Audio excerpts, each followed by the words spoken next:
Welcome to Tilly's Trans Tuesdays. This week is a special for Trans Day of Visibility, and this one is for every trans or non-binary person who's not out yet. And I'm here to tell you that yes, you are trans enough.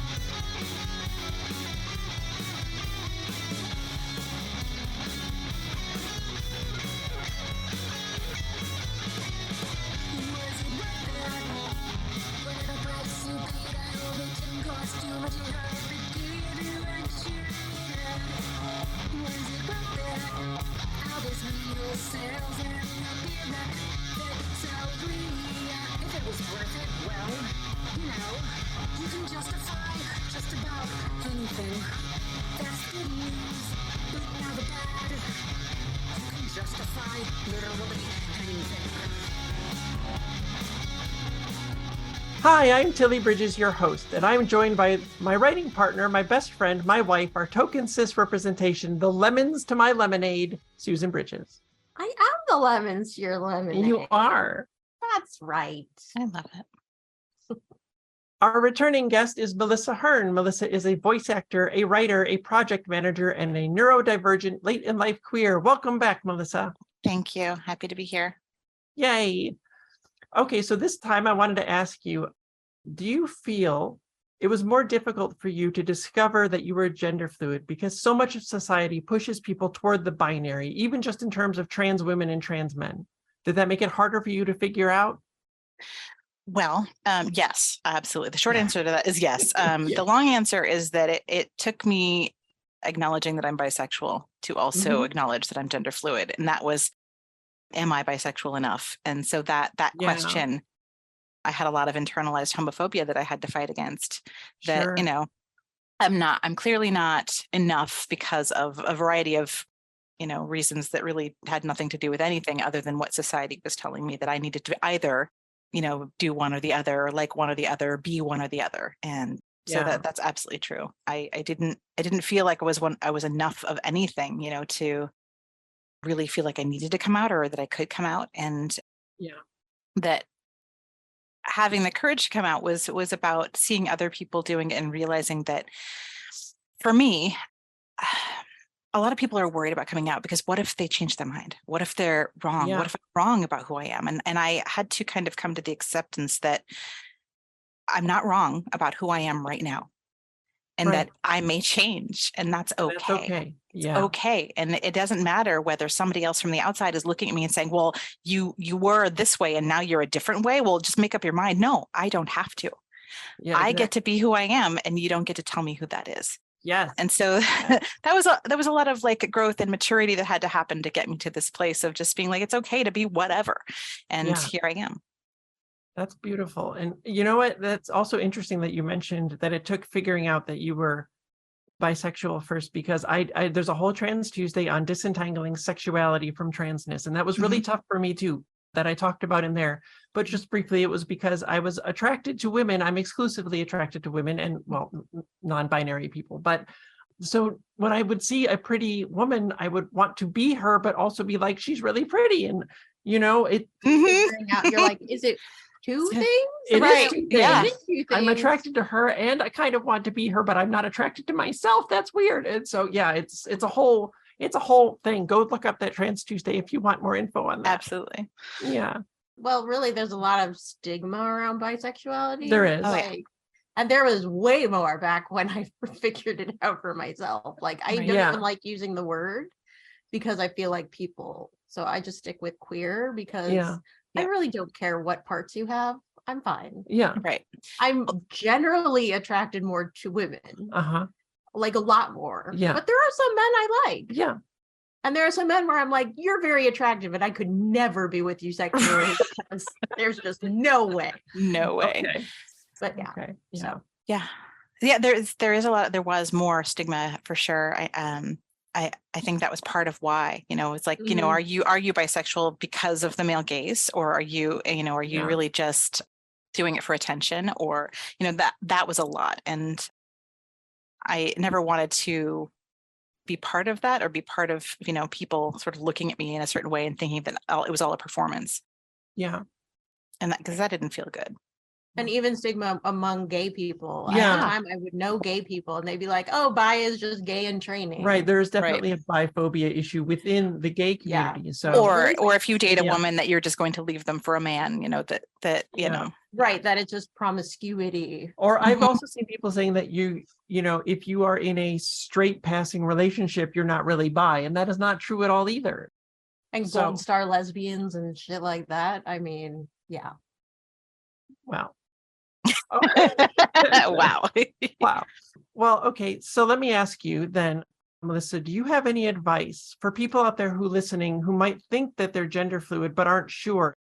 And because society makes it so difficult, is there anything that you think could help people figure it out better, or anything that helped you be able to figure it out?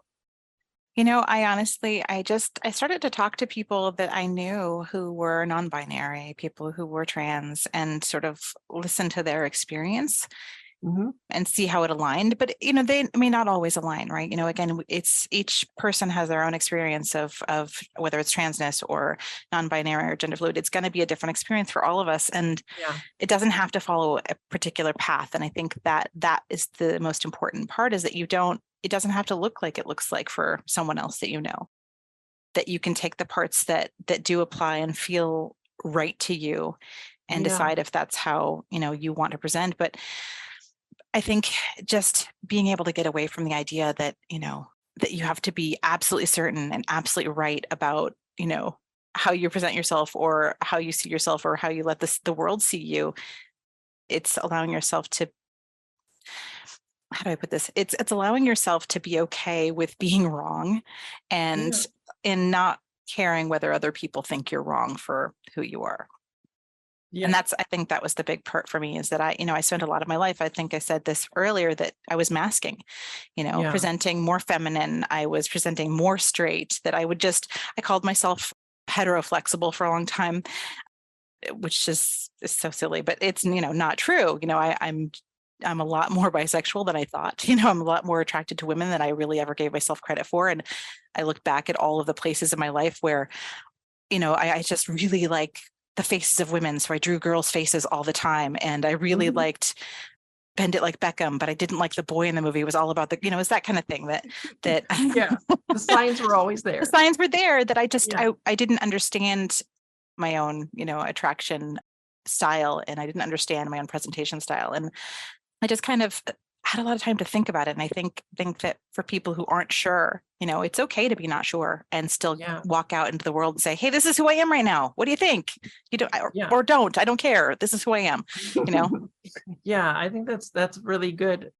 And I really like too that you mentioned, just getting to know and learn about a lot of different non-binary and trans people, because even that will help you learn that if you feel like you are, like me, a trans woman, there's no one right way to be a trans woman. We're all different. All of us do different things, or not to transition or in our gender presentation. And so just the more that you're exposed to all the different kinds of people out there, the more you might find what's right for you. So I think that's really beautiful. So thank you for saying that. You're really smart. Thank you. All right, so this week's topic is also known as This Is Not For You, or Am I Trans Enough, or gatekeeping. And it's not just the gatekeeping that others do that's directed at us, but the kind that we do to ourselves. Trans Day of Visibility is also a little bit of a double-edged sword, which I'll talk about shortly, but let's deal with the gatekeeping first. I've mentioned before how I was fairly sure I was trans for a long time, but I knew I couldn't transition until a certain date. So I took my time exploring things and figuring myself out. I just talked about that recently in the Trans Tuesday episode of this show on body hacking. So look that up if you'd like to learn more about it. But despite the fact that I don't consider my transition to have started until 2015, and that was a very loose transition, it was just socially acceptable kinds. And despite the fact that I didn't start really socially or medically transitioning until 2020, I was no less trans before then. I've been trans my whole life. That's how it works. If you're trans, you've always been trans, and nothing can change that. Just like if you're cis folks can probably realize there's nothing in the world that would make you suddenly not cis, right, Susan? Right.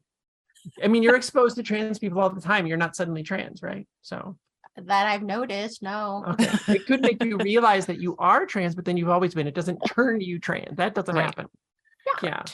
So being trans is just who you are. I'm supportive. You are. But for a long time, things like Trans Day of Visibility were really painful for me, because here was a thing that was specifically for me, and yet it was not for me, because as far as the world knew, I was just a cisgender man. And that was so difficult to deal with. I'd see opportunities for trans writers, people who wanted to read us, help us get staffed on TV shows or get our projects in front of people who could make them happen, and there was nothing I could do about it. I had to watch those opportunities dissolve because they were not for me, even though they were for me. And I never really needed that extra pain on top of all the pain that gender dysphoria brought me. And of course, there is a Gender Dysphoria Trans Tuesday if you need a little brush up on that. But it's a special kind of hell, seeing a thing that's meant to help you that you can't get to. I couldn't even celebrate Pride Month because, again, as far as the world knew, I was just a straight guy. I could have said I was bi, but that felt like lying because it's ladies for me. Thank you. But you can see the Trans Tuesday, as mentioned earlier, and here again on Disentangling Sexuality from Gender for more on that. Anyway, it got to the point where in the months before I came out, Susan and I were saying that we were LGBTQ plus writing team, which is true if super vague, but it was the best I was comfortable with at the time. I didn't want to lie to people, you know? It felt wrong. It was awkward. It was awkward. It was really awkward. Mm-hmm. After coming out, that got easier, obviously, but then a new problem presented itself. And it's one I've heard echoed by a lot of trans people I've talked to. Am I trans enough? I had this sort of guilt, I guess, at calling myself transgender, even though I clearly am. But maybe because trans person A did X thing and I didn't, and trans person B did Y thing, and I don't ever want to do that. So am I even trans enough to call myself transgender? Am I disrespecting and denigrating the people whose dysphoria is worse than mine? I mean, hell, mine never came with the severe depression that so many experienced, despite how awful it was for me. You talked about this a little bit before, Melissa, but did you ever feel like you couldn't call yourself trans or consider yourself part of the trans community? Oh, absolutely. Yeah, really? absolutely. Yeah. I mean, I again, you know, most of my presentation is very femme, and I presented as very cis because I didn't yet have the knowledge of myself and the acceptance of myself to, and I think the comfort with just saying, you know, this is who I am and I belong. I didn't want to take up space. I think that was it for me, is that being someone who can very easily pass for a cis femme, you know, person, I didn't want to take up space where people who are far more marginalized than I am deserve to be spotlighted or deserve to have support. Yeah. And so I presented myself as an ally primarily because of that. Yeah, I think that's a thing too. I've seen a lot of trans people go through is before realizing they're even trans, they're just like, I'm just a really good ally. And that's why I know so much about trans stuff. And then it turns out that you are trans and that's why. But yeah, so I think that's also a really common thing. Yeah. And what's even worse, though, is that I've noticed this kind of attitude from some trans people who are like already out. There are those who will say you're not quote unquote really trans if you don't get bottom surgery or if you're not on hormones or if you don't do X, Y, or Z. And I don't know how much that contributes to the feelings of not being trans enough that I used to have. I never bought into that bullshit, but who knows about all the little ways these things can affect us that we might not even realize. Right. I'm sure it impacts other people, though. I mean, imagine a trans person just beginning to explore what being trans means to them and maybe wanting to transition and seeing those things and feeling they wouldn't be accepted if they didn't conform to some arbitrary standard. It's kind of horrible. I'm a member of a lot of different trans communities online, and a lot of them are wonderful and affirming and supportive, but in some I can see cliques forming, and it saddens me. And it's such a complicated thing because trans people have spent our entire lives feeling excluded and left out and like we're not part of things. So once we get to be included, there's this feeling of wanting to keep it closed and keep it safe, which is of course super important with the amount of harassment we often face. But think about those who are excluded feel. You're accepted into this community, but then only so far. You don't get to be a part of all of it because someone else hasn't decided you can be yet. And that really sucks, doubly so after feeling like you never belonged or had anyone to talk to about all these feelings that you were going through. And so in trying to figure out your gender and whether you wanted to transition or not, and that can play into or exacerbate the feeling of not being trans enough. even if it's unintentional. And that breaks my heart. I don't want anyone to ever have to feel that way. We've all been through enough. But there's another aspect of Trans Day of Visibility you may not have realized, the aforementioned double-edged sword. We need to be seen as who we really are and have our rights and autonomy respected, but being more visible puts us more at risk. Has coming out as gender fluid been more difficult for you, Melissa? Has it changed the way people react to you or treat you because they know that you're not a cis woman?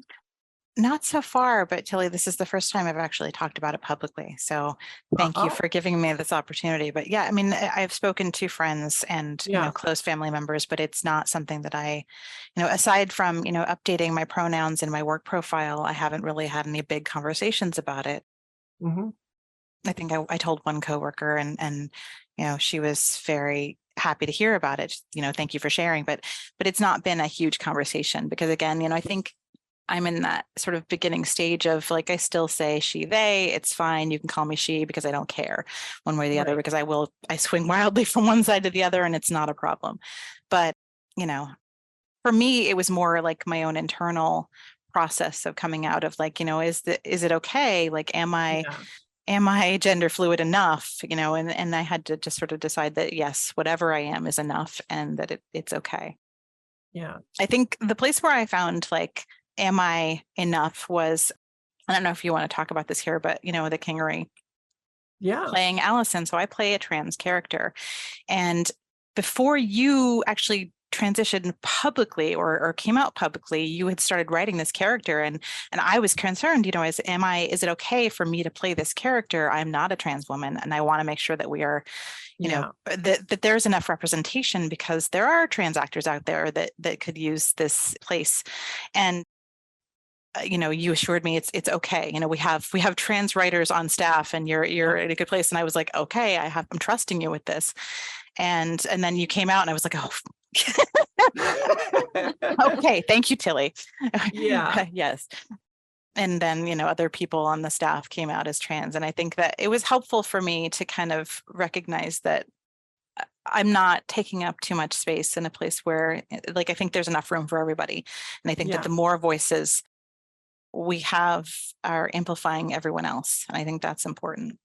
It is. Yeah. And for the people listening, just in case you are not aware of the scripted podcast company that Susan and I run, our longest running show is The Kingery, as Melissa mentioned.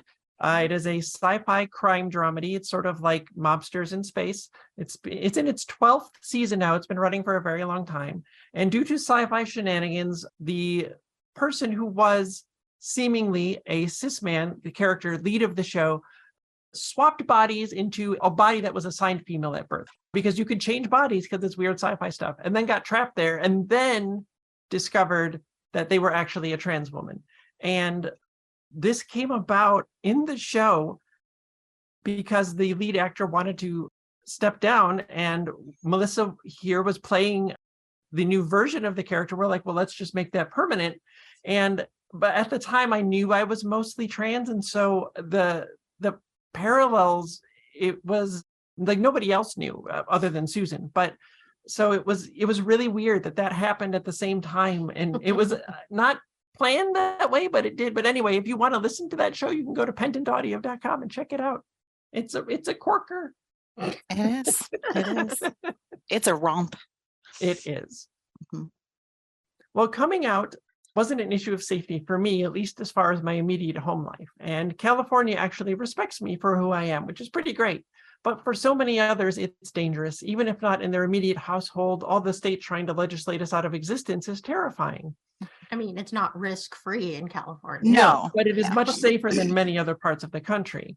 And Tennessee, as a reminder, as a reminder, though, I really hope you don't need to be reminded. There has been more anti-trans legislation introduced in 3 months in 2023 than there was in all of last year, which held the previous record. It's unprecedented and horrific. The Human Rights Campaign has already tracked 340 anti-trans bills introduced across the US so far this year, and it's only March. And every one of them was put up by a ding-dong dummy. Yes, well, bigots. But can you imagine trying to come out under these conditions? It almost seems like Republicans want to make it impossible for that to happen. But newsflash, That doesn't stop people from being trans. You can't force people who make you uncomfortable to change their gender, pops. I've been told by multiple people who are questioning or exploring their identities and genders that my Trans Tuesdays have helped them explore their own gender. And that makes me so happy. And that's one of the things that I really hoped from the start. So this moment here is for all the people who are questioning, idly or actively. It's for the ones who aren't sure if they're trans enough, or if they can or should come out, or if things meant for trans people are also meant for them, or if they quote unquote qualify because they're non-binary or gender fluid or agender. And please listen and believe me when I say that you are trans if you say you are. Nobody knows you better than you. There is no such thing as enough to being trans. Whether you want every surgery you can get, or only some or none, or all the hormone replacement therapy, or only some or none. If you can't come out for any reason, you're still trans. Whether you only want to transition socially or can't, or don't even want to transition at all, you are still trans if you say you are. And I need you all to believe it down in your hearts. It's for all of us. Thank you once again for being here, Melissa. Thank you for having me. It's fantastic to talk to you both. As my final thought, I want to say, if you want to come out, I believe in you and you can do it when the time is right. And if you can't, that's okay too. If you're just questioning and unsure, that is also okay. You are wonderful and valid and can and should be exactly who you want to be and who you are. Trans Day of Visibility is for you too. It's for all of us. Out or not, trans man or trans woman or non-binary or gender fluid or agender or anything else. I see you and you are enough. Tilly Bridges, end transmission. Tilly's Trans Tuesdays is hosted by Tilly Bridges and Susan Bridges, with audio editing and sound mixing by Jillian Morgan. Special thanks to Daisy and Jane for the use of Sorry Not Sorry as our show's theme music. Please stop by and show your support at daisyandjane.bandcamp.com and soundcloud.com/daisyandjane. You can find me at Tilly Bridges on Twitter and Hive, on Mastodon at tillybridges@mastodon.social, at facebook.com/TillySBridges, and on Insta at HeckYeahTillyBridges. And you can find Susan on all of those at Susan L. Bridges. The Google Doc and social media versions of this week's topic and all past topics are available at tillystranstuesdays.com. For more information, visit pendantaudio.com. Thanks for listening.